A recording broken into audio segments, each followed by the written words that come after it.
Welcome to the daily update, where I'll go over the action in the market for Thursday, April 3rd, and we'll see how things look for Friday, April 4th. Okay, probably a bigger down day than what we've seen going back to the COVID crash.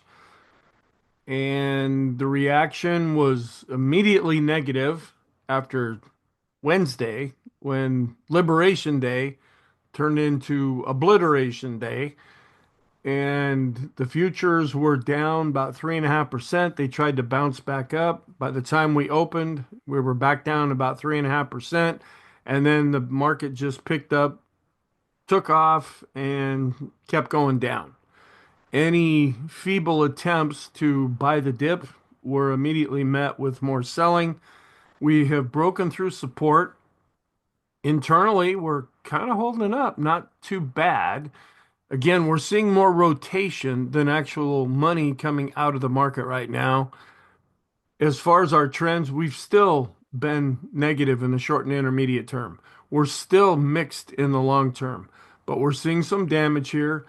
The one bright spot is that everybody's talking about this. And I don't watch the financial media, but I see little titles on other YouTube videos and say, yeah, 50% more decline from here. And I can just imagine after watching things like CNBC for decades, everybody's freaking out, and that could be a good sign because when big days happen like this, it turns into pop news. Now, we don't have any confirmation of that. We'll just be kind of watching it. We were already very extreme negative as far as sentiment. Now we're even more so. And so there's a lot of pessimism going on at some point, whether it's in the futures market while the market's closed, or that's what happened back when Katrina happened in 2005. We hit support while the market was closed and then bounced up out of that. Or will it happen in the cash session itself? And then we'll see if we get some kind of a bounce out of this. But in the meantime, we have to go with the negative until we see some evidence actually coming in that things couldn't be improving by not trying to actually pick the bottom. Let the charts do the talking, not the news media, not anybody who has an opinion about these sorts of things. Just watch the charts. That tells the real story. That's why I like technical analysis because there's all these variables out there, but the chart tells you what's going on right now. And if it's more positive, we go up. If it's more negative, we go down. If it's indecisive, we go sideways. That's where I have found the information comes from. I don't really read any other newsletters. I don't watch any other videos. There's one that I watch over the weekend, Chris Shavako from Shavako Capital. He's more of a big picture type person, but I don't really pay attention to other sources. I just get all my information from the charts. And that just comes through decades of doing this and doesn't always give us, excuse me, a real clear picture of things. But is it going to be any less clear looking at the charts than trying to follow people's opinions? Because that's what the media does. They're trying to get at your emotions. They're trying to have you react to what's going on. Where if we're looking at just the data, we can see what's really happening and say, okay, let's look at the evidence and try to conclude what is actually happening. That's what I have found works over the years. But okay. All right. So right at the open, we had a huge gap lower open below S2 at 55.22. We tried to find some support down around 54.20, so we fell quite a bit. This is where a little bit of the buy the dip came in. And we did bounce back up to 54.80. So that's what, a 60-point bounce, which would be a nice little bounce. But in the scheme of things, it just looked like a little hiccup. And then after that, we kept going down even more. And we closed at the intraday low at S3 at 53.98.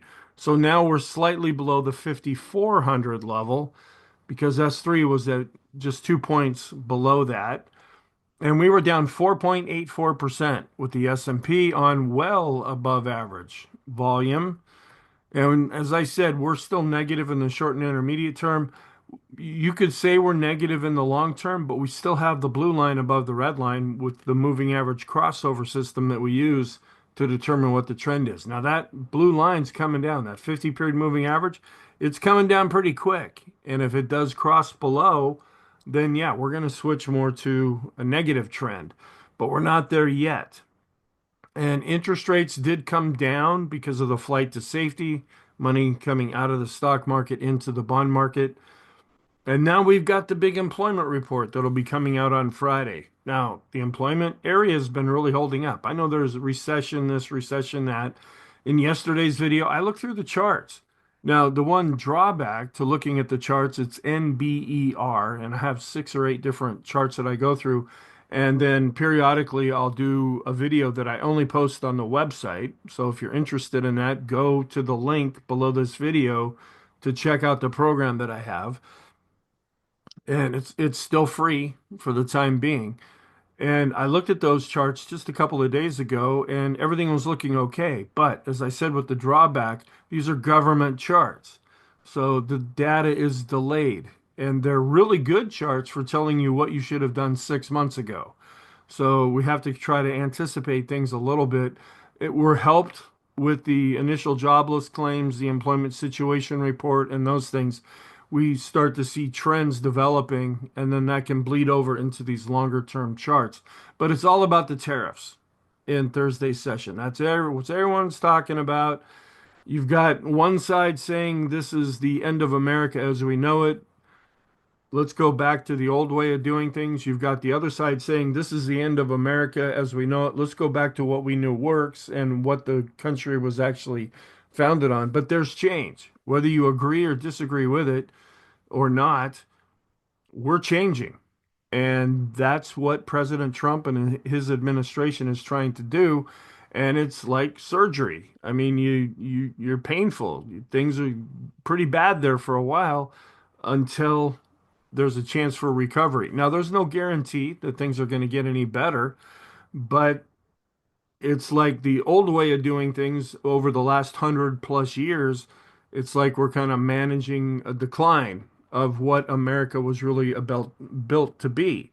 On the other hand, you have people that say, no, we like that other direction that we're going. We think the government should be more involved. We like the idea that if we're running into trouble, the government will step in. The other side says, no, laissez-faire, get the government out, let the capitalism, let free enterprise, give people freedom to do what they want to do. And it's kind of a tug of war back and forth as to which one is better. And people have their opinions. Unfortunately, they're not necessarily always educated opinions. It's more emotional opinions.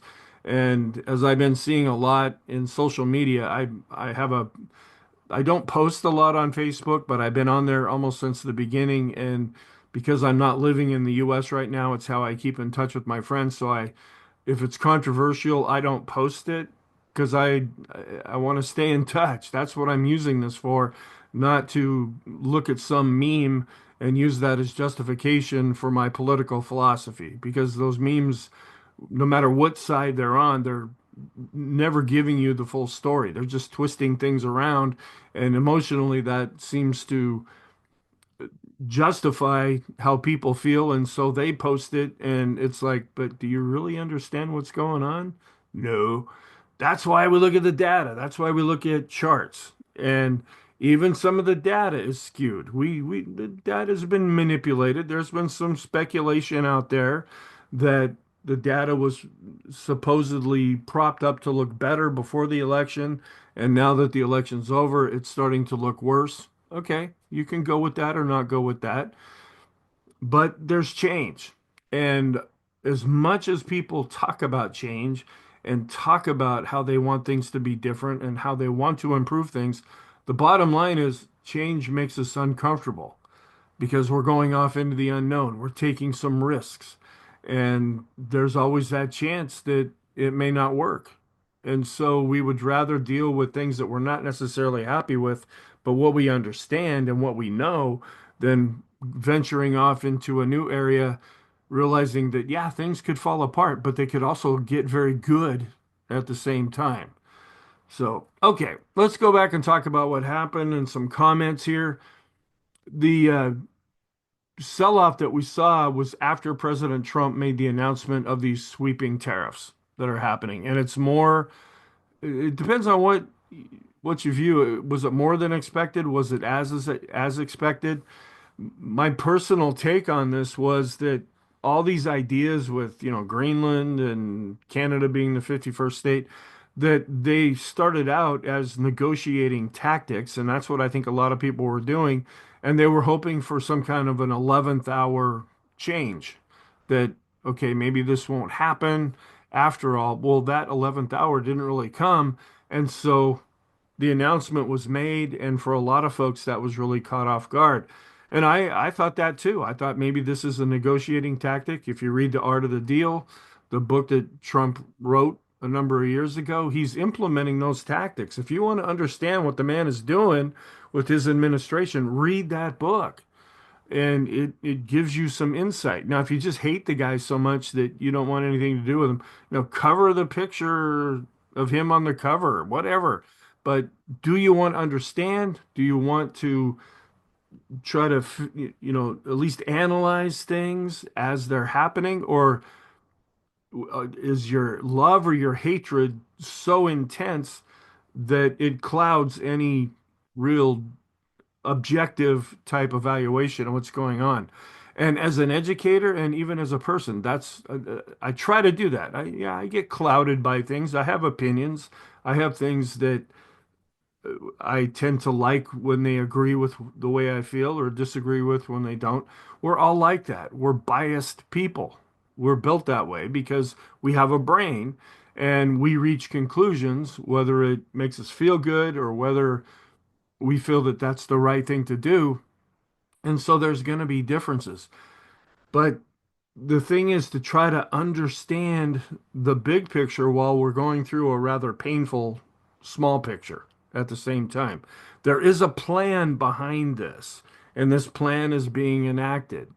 And so we just have to ride this thing out, realizing that there could be some significant bumps along the way. All right, so the administration imposed 10% tariffs on global imports effective April 5th. So Saturday, happy Saturday. Higher rates were imposed on specific countries. They'll be effective on April 9th. A 34% tariff on top of the 20% tariff on imports from China. And then you look at those charts of the imports that we're imposing versus the imports that they've been imposing on us. And they're still getting, other countries are still getting a better end of the deal here. But things like Japan, Vietnam, India face tariffs of 24, 46, and 26% respectively. And then the whole EU's out there with a potential 20% tariff.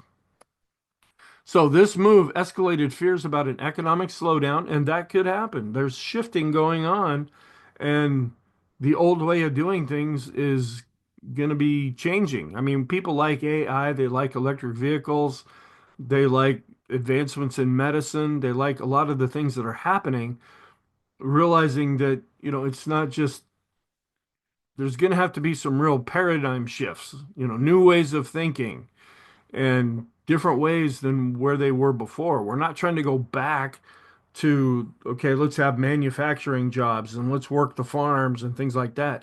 No, technology allows us to go off in a new direction.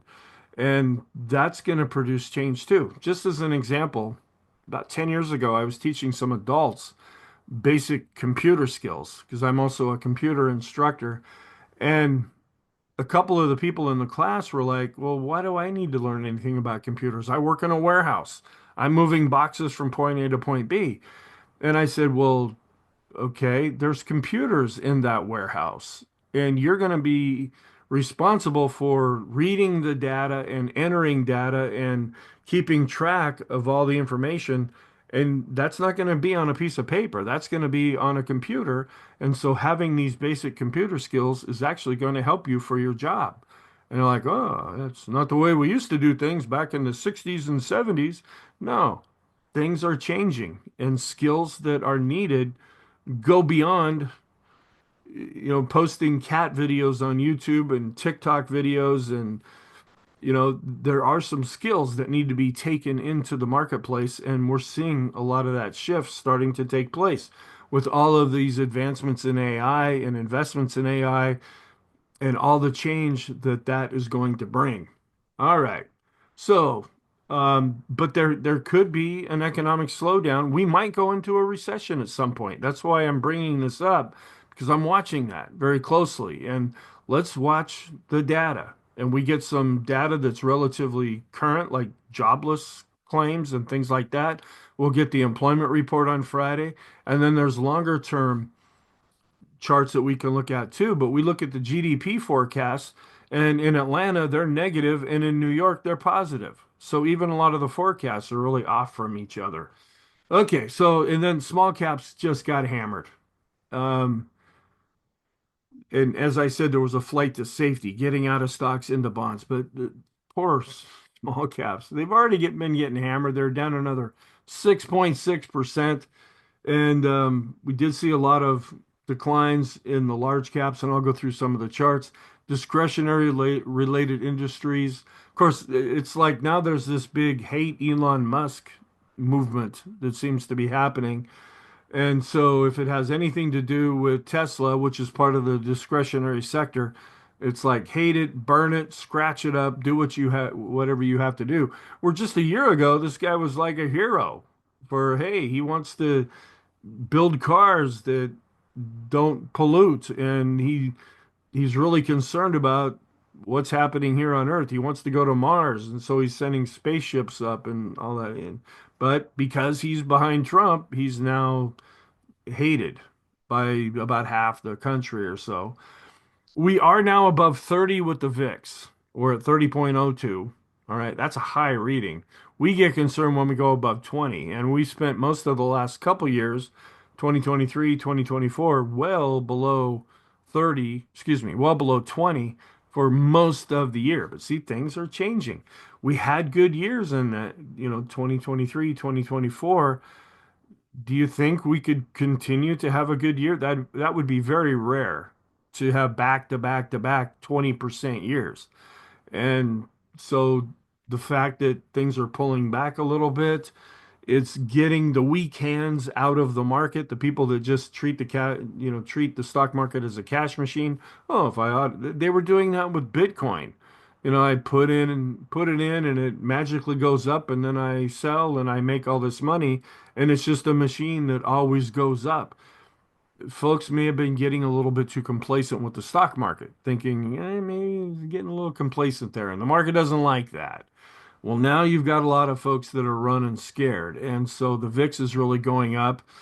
And then now we have an oversold list. There was nothing that I was showing in yesterday's video, but with the decline, this also, on one hand, suggests that certainly the momentum is down. But at the same time, some of these readings suggest that maybe we might maybe not get much of a big bounce, um, but at least slow down a little bit. Now, right before I started recording, which is about 8 hours before the market even opens, the futures are down almost another percent. And Europe is getting ready to open about the time I record this, so we'll have to see how the reaction is there. But we have the VIX. This measures the speed of the VIX, and it's just shooting up really fast. I use an RSI based on 9 periods there, and we're extreme that way. And now our usual indicators, which weren't really giving us anything there for a number of days, the Stoke RSI, Williams percent R, CCI 14 and 20. These just show the momentum, and they're all extreme negative right now.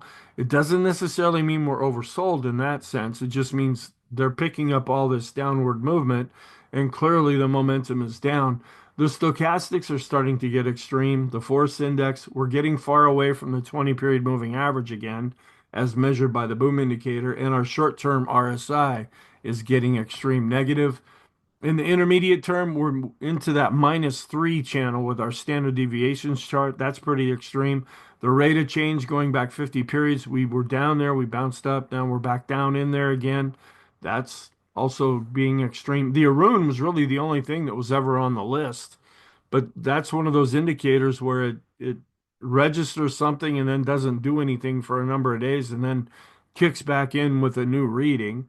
And the Sean trend meter is extreme negative, and the NASDAQ 100 bullish percent index is extreme negative. The percent B indicator, that's based on the Bollinger Bands. We closed below the lower Bollinger Band, and we're also far away from the 50 period moving average. That's the boom 50 there. The idea that we're going to boom and try to go back toward the moving average. And no change. The Fed's kind of not really in the mix right now. We'll have to see where they come back in, but everything is more focused on the administration and what Trump is doing and all the tariffs and everything right now. The dollar was down. It got hit hard. We're getting down into the 101 range. And interest rates did fall though. This was that flight to safety. We're at 4.06% with the 10-year yield, where we had been at 4.2%. So that's quite a drop there. And we're getting all the way down to 8 as far as sentiment. When we get below 25, that's when it's considered extreme, or even near 25. We might get 28, 26. Sometimes that's enough to say that sentiment is extreme negative. Well, now we're all the way down to 8, where we had been at another low reading of 17. And we're still inverted with the 10 to the 3-month yield curve. I'm also watching the 10 to the 2-year yield curve. That's not inverted. And we're negative with our trend. We're back to a stronger trend now. We cross back above the moving average in the short and intermediate term, and it's a negative trend because the red line is above the green line. And of course, I think we had just a little bit of a down day, so our bias is negative and our momentum is negative as well.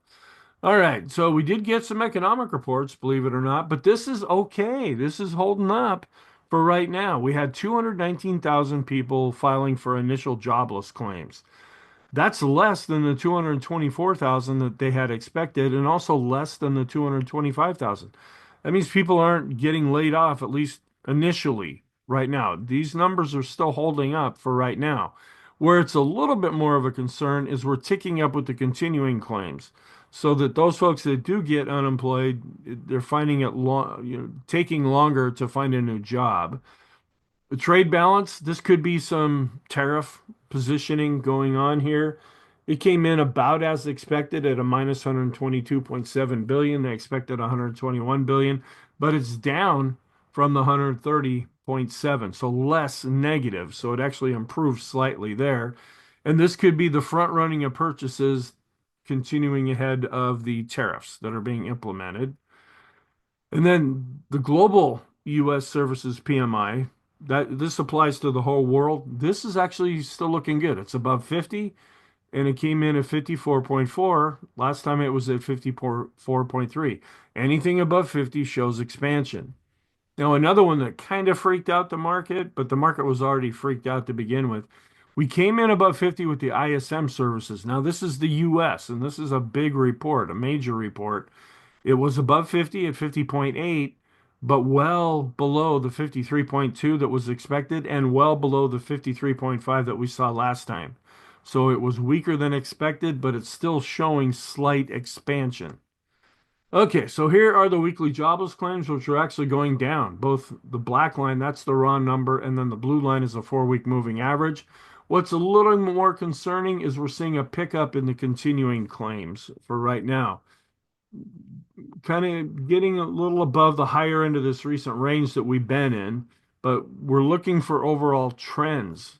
Is this going up or is this going down? So to put them into some context, we'll get a new unemployment rate in Friday's session.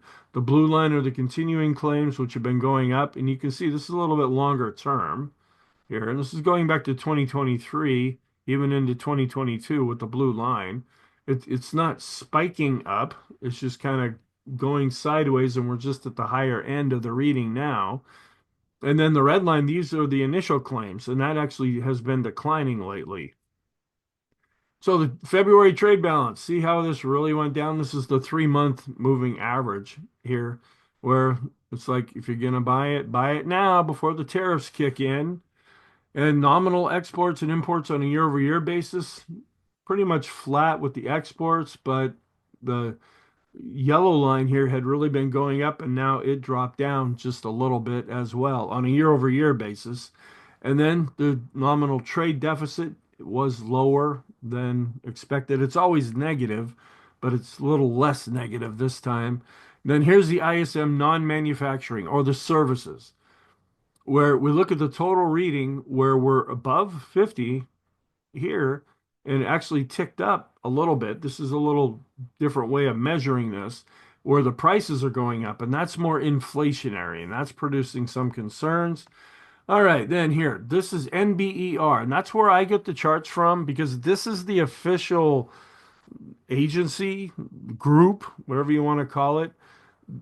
They determine whether or not we're in a recession. Anybody can come up with whatever chart they want, but it's not official until these folks say that we are in a recession.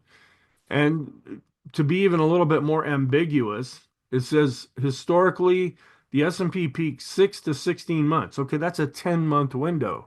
We have people that are freaking out today and yesterday and probably will be tomorrow.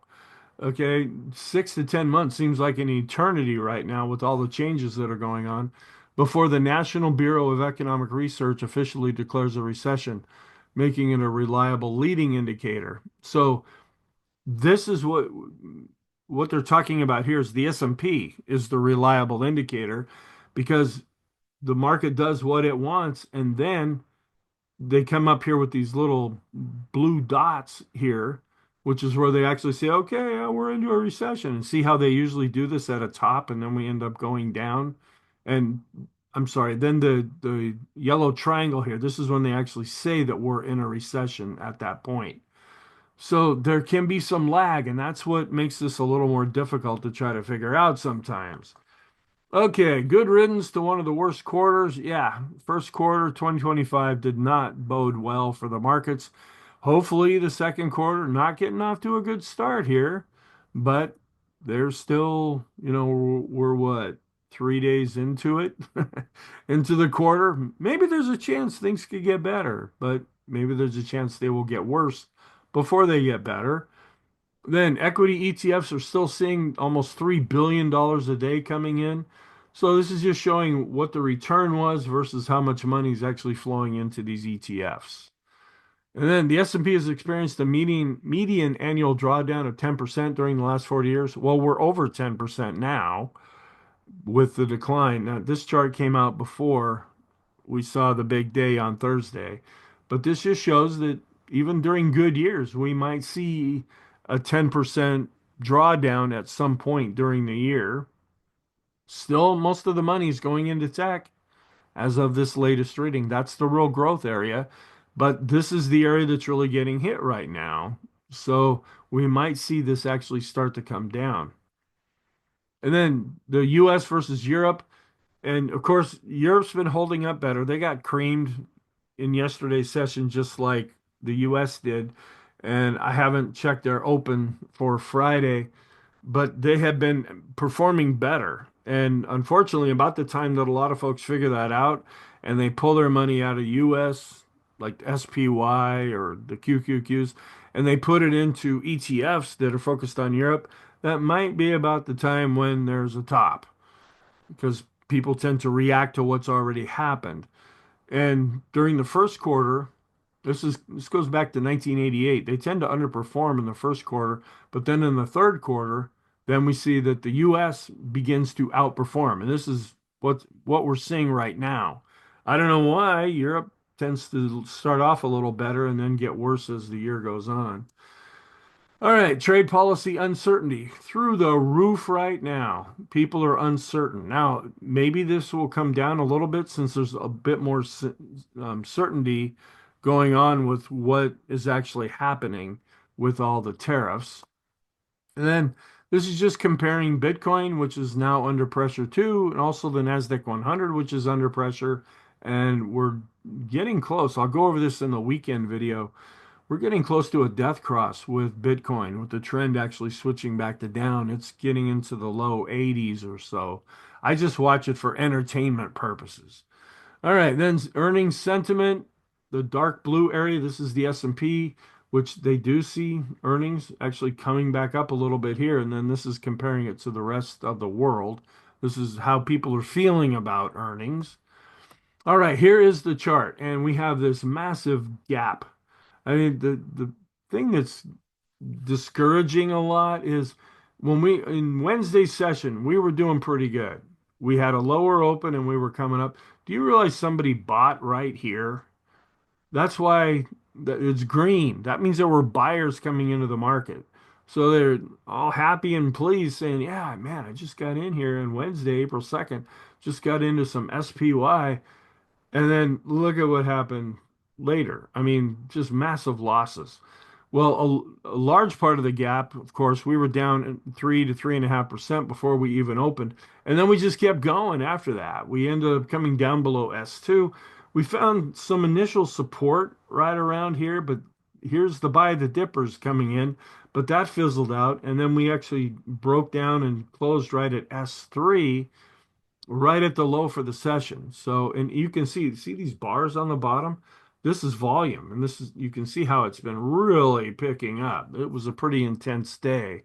And this also shows how this is right when the announcement was made in the kind of pinkish area here, and we just dropped, then tried to bounce back up. Europe Open, dropped some more, then the US Open, dropped some more. And as I said, I checked not quite a percent, anywhere from 0.8 to 0.9% lower right as I started recording this, but that's going to change a whole lot before the market opens. Now, this is actually, it's negative, but this actually could be improving a little bit. You notice how the red line and the blue line were far apart? Now they're almost on top of each other now. Now they're both going down and they both got hit hard, but we'll be watching to see if the blue line can come back above the red line. That could be more positive. And then our end of day charts, look, growth down 4.55 to 5.42%, but value got hit over 4% as well. And the mid caps, it was down less, and the small cap growth was down less. So some of our ratios actually improved a little bit here. We went up a little bit with the small cap growth to value ratio. It's still bad. It's still below the 200-day moving average. We still could be getting ready to see a death cross here with this ratio, but it actually held up a little bit better. And we did see a bit of a decline here below the 200-day moving average with mid cap growth to value and more of a decline here. This isn't as encouraging here with S&P growth to value. This could also be getting ready to see a death cross and more deterioration here with this growth to value ratio as it goes down. Discretionary, yeah, anything with Elon on it just gets hammered one way or another these days, either literally or figuratively. So this is really going down as well. And we're back to looking at now it's just barely above the moving average, but we're back to looking at a strengthening trend. It is above the moving average. The red line's on top and going up. So this is now a strengthening negative trend. And in the short term, also turning up, and that's a strengthening negative trend there. We really spiked up with volume, as you can see here. That's the blue bar down here showing how volume really picked up. Sentiment getting a little more fearful with this fear gauge, the ulcer index. It's above the moving average and advancing. And we're up at over 30 now with the VIX, both on the line chart and the bar chart. And since we closed at the low, we pretty much closed at the high here for the VIX because they move in opposite directions. And the VIX of the VIX is also picking up steam as the VIX has been going up. And we're possibly a little too extreme here with the RSI of the VIX based on 9 periods. We're above the 70 level. Now, it doesn't mean we're going to turn and go the other way. It just means that we might slow down, but this could still even go higher than where it's at right now. The momentum for the VIX, which had been down as we were trying to recover, the momentum is now back up. This fear gauge went up. The other fear gauge went up in a big way. And I'll be going through a lot of the stock to bond and bond to bond ratios over the weekend when I do the weekly videos. That gives us some insight about what the market thinks as far as inflation. Although I do have a couple of charts later to show you about that. A huge spike up here with the equity put call ratio. A lot of people buying puts. Now, if you're in the program that I teach, you already had puts in place. You always have puts in place. You're always hedged.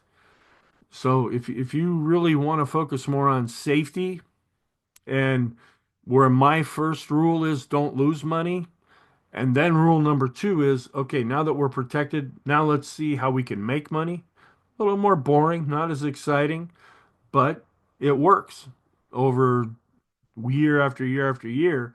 And So folks are in there buying puts now. It's probably a little bit too late. This is kind of like buying, fire insurance when your house is already on fire. All right, and so we're going up with the 5-day chart and the 10-day chart. Not a surprise there. That just shows an increase in hedging.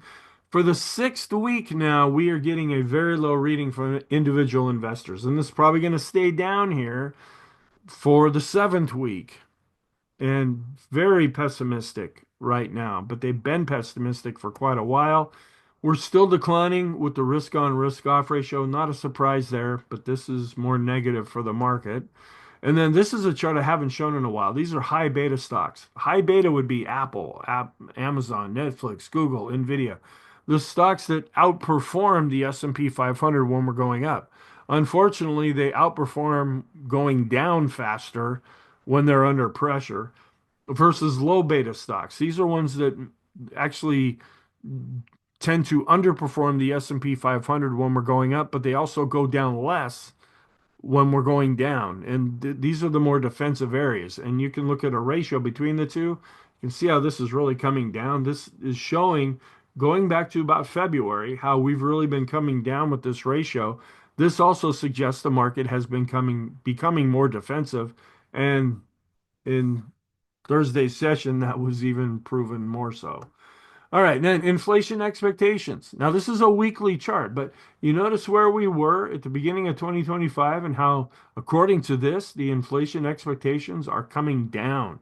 I'll show this again in the weekly video, but it's just this is not anticipating inflation really being a problem. That could always change, but it's just what it's picking up for right now. Then another ratio, the inflation's expectations, the previous chart. It's actually underperforming when we look at TIPS. These are Treasury inflation protected securities, which this is what folks get into when they're worried about interest rates going up, and they've been going down, but inflation going up as well. And a lot of folks have been getting back into TIPS again. And that's why we see this ratio going down, because they're actually, if we flip this ratio around, it would show that the TIPS are outperforming inflation expectations. All right, and we actually dropped with the volatility risk premium. Have a huge day like we did, you would expect this to go up. It actually went down. All right, the advanced decline line holding up. I mean, to be down 5% and just see a little blip down here, that's also suggesting rotation. Saw a little bit more of a blip based on volume, but nothing all that drastic. Again, this means money's not coming out of the market. It's going from one area of the market, or in the case of the S&P, it's going from the growth area of the S&P to the value area of the S&P. And so that's keeping these lines holding up better. And we're still above zero with the advanced decliners over the last 10-day period. Yeah, we declined, but it's not falling through the floor here. We did see a real expansion of the new lows. So internally this way, big red line here, although there was kind of a big green line too, but we're going down with the 5-day and the 10-day moving average. So this is showing more weakness internally in the S&P, but we're still above zero with both our short and intermediate term advanced decline ratio. And I'm not lately, I have not even been showing the advanced decline lines other than just one or two charts here and there because they're just chopping sideways. They're not really giving us any additional insight. So it's not like internally the market's falling apart. It's shifting, it's rotating. And here, look at accumulation distribution, a smart money indicator. It came down, but it's still above an advancing moving average here. So this is still positive, unless you take the context that we're coming down, then you might interpret it more as negative. And not quite turning negative. We saw some weakness here with the Chaikin money flow, but the red line is just pretty much flat. You could make a case that it's going down. Now, this is showing a little bit more of a negative sign, the Chaikin oscillator. That's actually negative since it's going down. Now, you remember yesterday where we had a cross positive with the vortex? That lasted one day. We went back and had a cross negative with the vortex. So it spent one day looking positive. Now it's back to looking negative again. And even with the declines that we're seeing, we're still above the moving average with the S&P. When we look at this other way of measuring the advanced decline line, where we're seeing more deterioration here with the NYSE common stock, mid caps, and small caps. And we were looking better here with those stocks inside the S&P above their 20 period moving averages. No, no, now we're dropping back below 50. We also declined with the 50 period moving average study, the 100 and the 200. We almost got back to 50 and then boom, we just tanked. All right, so here is our daily chart. We're coming right down to this previous pivot point here. This was actually for March, where the R2, R1P, and all that, these are for April. So this actually is acting as a bit of support, just like this previous pivot point here acted as overhead resistance. So even though we go beyond these dashed lines that you see here, they still can have an impact and a real pickup in volume here. And 1 day rate of change from Wednesday to Thursday, yeah, you think it was kind of significant? Looks that way. This is a 5 day rate of change, also getting extreme here. We moved pretty quickly with that. And then other times when we had an extreme reading like this was the end of the world day right here, and we bounced up out of that. The whole context is different now. Will we be able to V bounce up from this? We don't know. We'll just watch and see how that goes, or if there's more declines still to be had here. And we did see a deterioration with the 20, 50, and 200 period moving averages on the S&P. This is where we're starting to see more momentum now. The Stochk RSI is now extreme negative, as is the Williams percent R. CCI 14, very low reading here, and the CCI 20. That's showing that instead of chopping around with an indecisive market, it might be negative, but the market is showing more conviction, at least right now. And we're already extreme with the short-term stochastic. We're declining, but not extreme with the intermediate short-term, turning back over. We have been turning over and not quite extreme with the long-term stochastic. And if you're new to this is a further subdivision of the short-term time frame.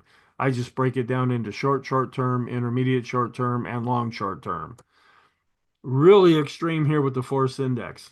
Just blew outside the lower Keltner band here. The condition of the short-term trend looking not very good right now. The lines are down and we're below both of the lines. In the -3 standard deviations channel. Still positive, but declining with the balance of power. The condition of the intermediate term trend below both lines. Both lines are declining. That also shows the intermediate term trend is negative. And we went from a light purple to a deep purple here with the go, no go. So that's a little bit of smoke on the water, highway star.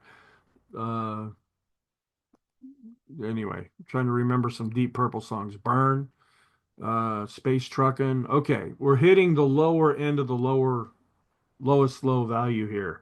Well below the midpoint. The midpoint's going down. This chart is negative. Now we are in a correction now. We are down 12.17%. We set the all-time high on February 19th. We've been declining. We got down to about to that 10% level, bounced up. Now we're below it. So now we are in correction territory, which this is going to change the attitude and how folks manage things now that we're down over 10%. If we get down to being down over 20%, that's when we're in a bear market. But we still have a whole lot of 8% left to go before we get to that level. And we're well below the 200-day moving average. We were starting to look a little bit better, not so much now. And this is the laundry volatility, Landry. I always want to say laundry here. This really spiked up. It had been kind of flatlining here, not really giving us much insight, but with the big decline that we saw, this is kind of like the VIX for just the S&P 500, which is calculated in a little different way. And we're breaking below support with our anchored moving averages. I'd been focused on this light blue one for quite a while. We broke below it. That was negative. It acted as resistance when we were trying to go up. That was negative. Well, this purple line here, this goes all the way back to the low set in October 2023. That was a significant low. And the fact that we're breaking below this is turning things more negative. So just there might still be some more damage that is done here. And going on an intraday basis. Now, the previous chart just shows close to close. This is intraday. We set the high back in February 19th. Then based on where we closed in Thursday session, we're down 12.27% from the all-time high. TTM squeeze, though, it's like, what? Hey, I'm still happy. I'm still going up. I haven't really turned over negative. We do see a red dot here, so it's picking up something, but it hasn't actually started to roll over yet. And we're getting extreme with the intermediate term rate of change. This goes back 50 periods. And we saw this. This was the October 2022 low. That was the big low that we came out of. And we saw a nice little bounce out of that, but we could still go lower than where we're at right now. But this gives us some hope that maybe we're getting close to the point where buyers are going to come in and actually start to prop up price instead of buy the dip and then an hour later be losing money. And standard deviation, yeah, we're moving pretty quickly right now. This measures speed, not direction.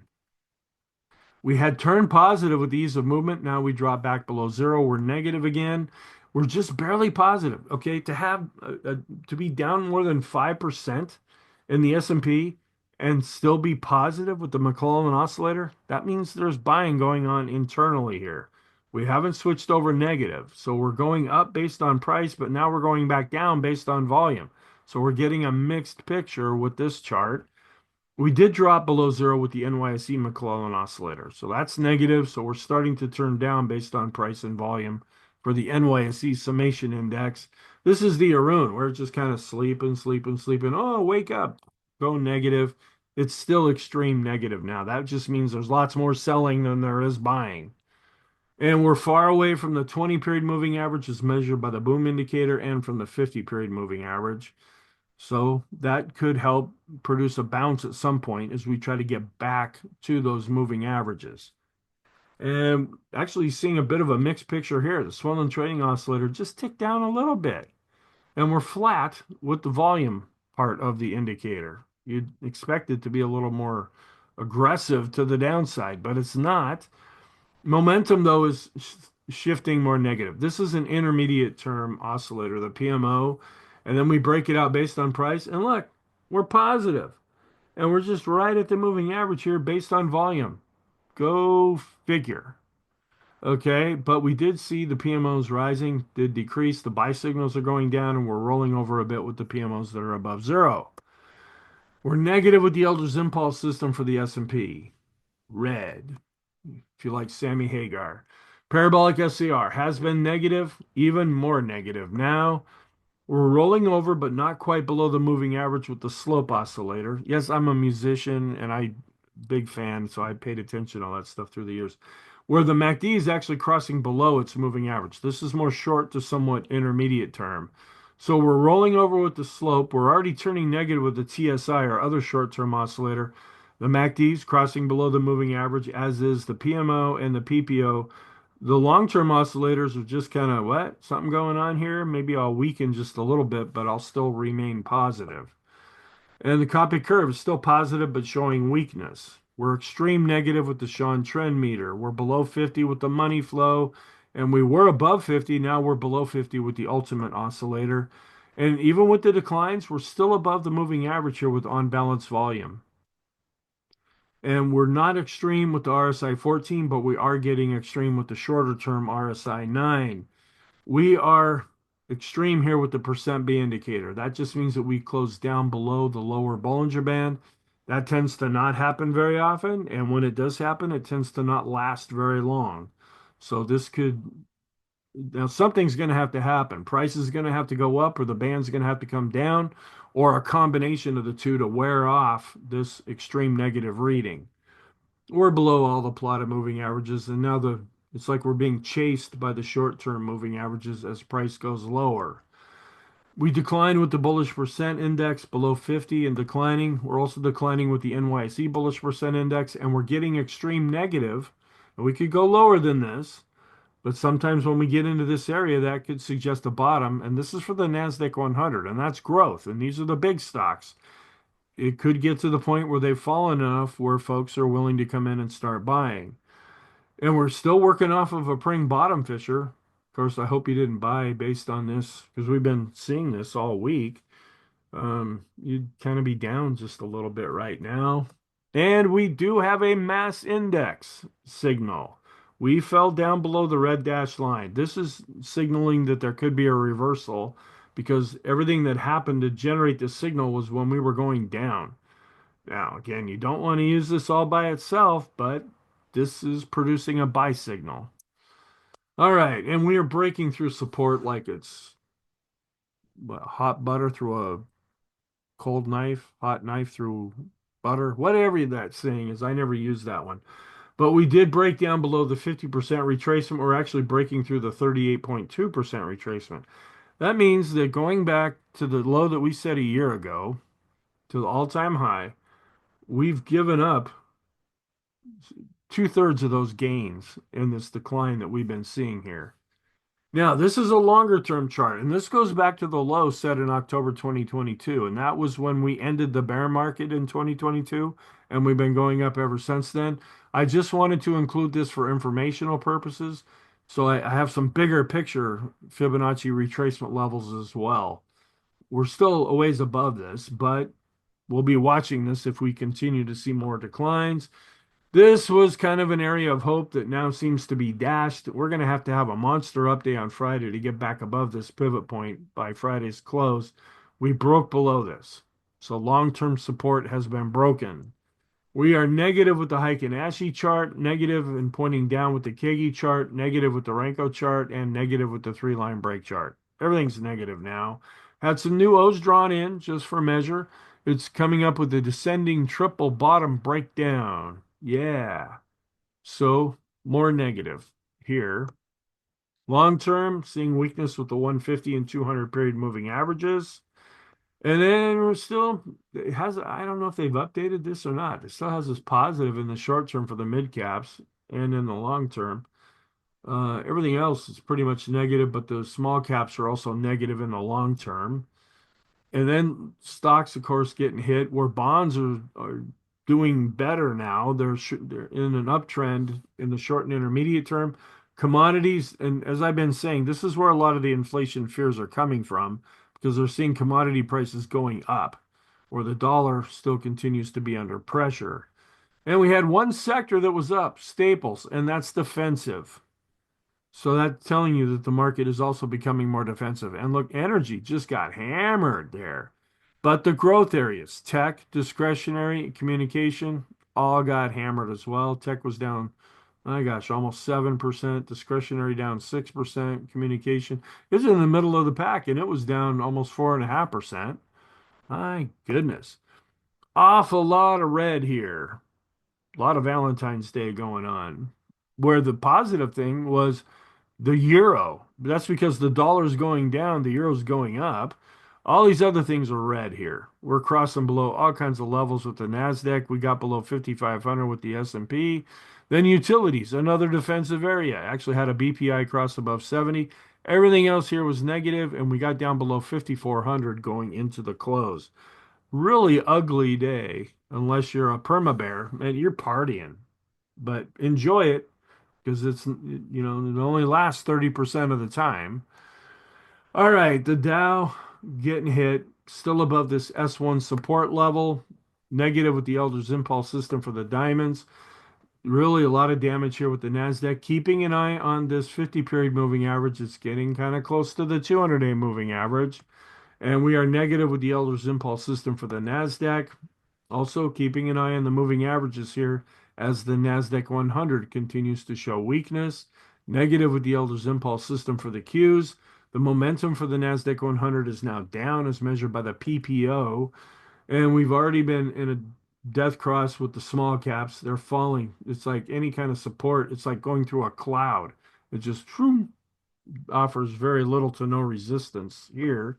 Also going down with the Russell 2000 small caps, dropping below this 30 level. That's extreme with the RSI in a downtrend. Momentum is negative.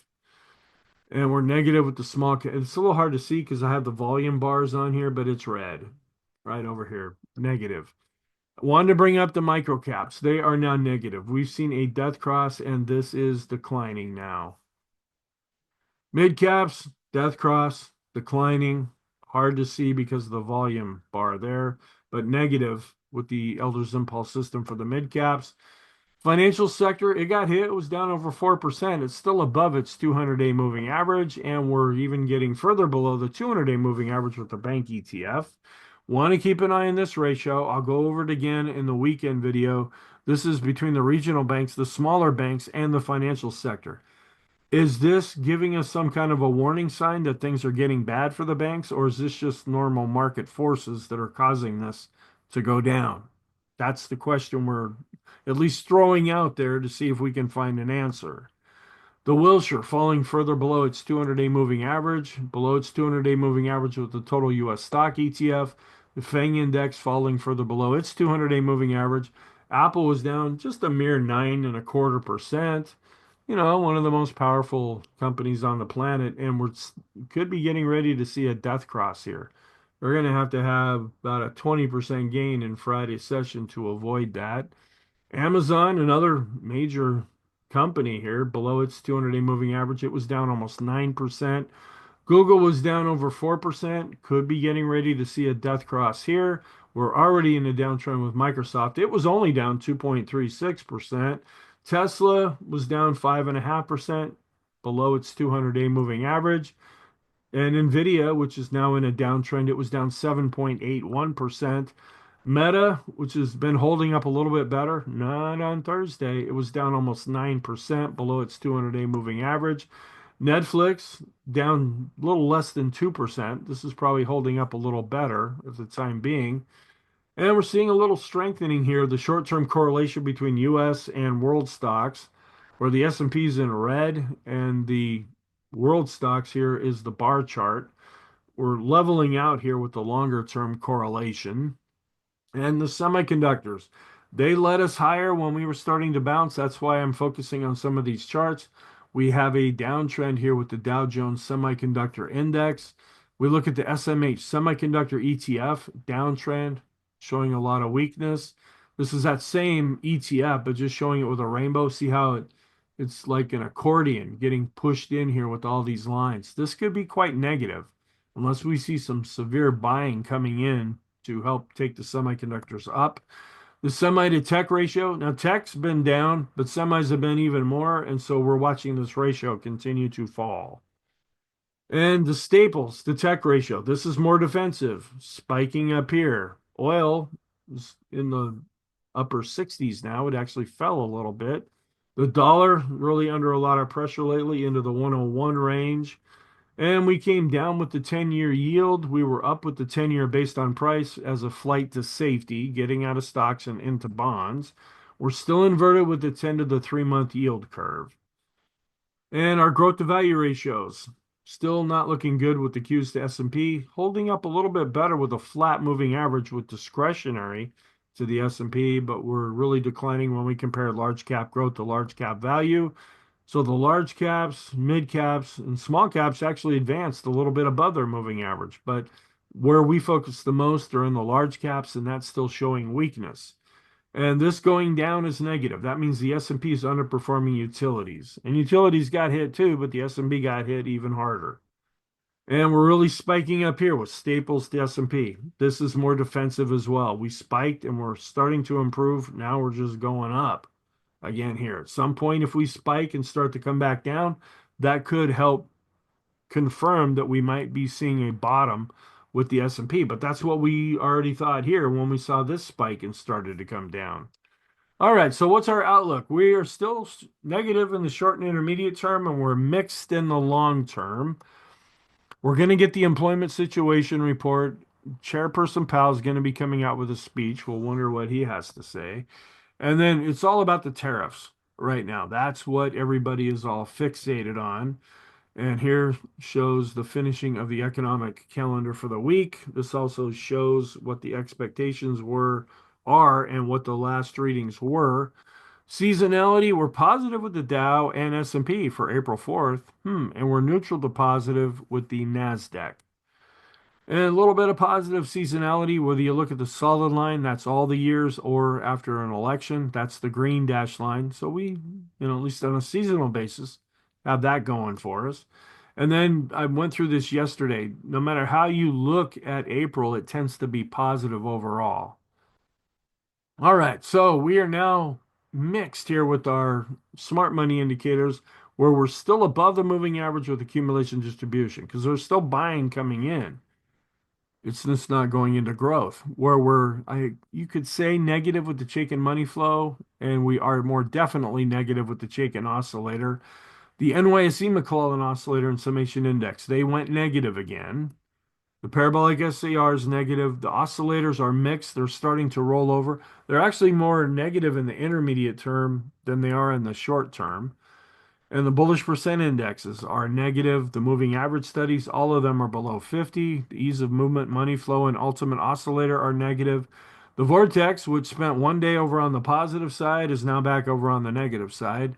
And our long-term special K oscillator is still negative, as well as the momentum for the NASDAQ 100. Positive. We're still in uptrends with our long-term growth to value ratios, but man, we're spending a lot of time under those 200-day moving averages, and that could go away. And we are negative in the short term with those ratios. We're still positive. We're just barely above zero with the McClellan oscillator. So we're going up based on price, but we're going down based on volume. So we're getting a mixed signal there. The copy curve is still positive, but showing weakness. And the Swindon trading oscillator is mixed right now. Financial sector is still positive, but we're getting further below that 200-day moving average with the bank ETF. And the mass index is now giving us a reversal signal, which could be a buy signal, but don't go all by itself. And we're also still working off of a praying bottom fisher buy signal also. So our conclusion, we are negative in the short and intermediate term where we're mixed in the long term and we're looking more oversold now, but we've just become oversold. This can last a while. Okay, I want to show you that again. We're negative but oversold in both the intermediate and short term here, but again, that could carry on for some time. And we're still positive on a trending basis in the long term, but below the 200-day moving average. Thank you. What a day. And we'll see how interesting Friday looks to be. I hope you do have a good day, and I will talk to you in the next video.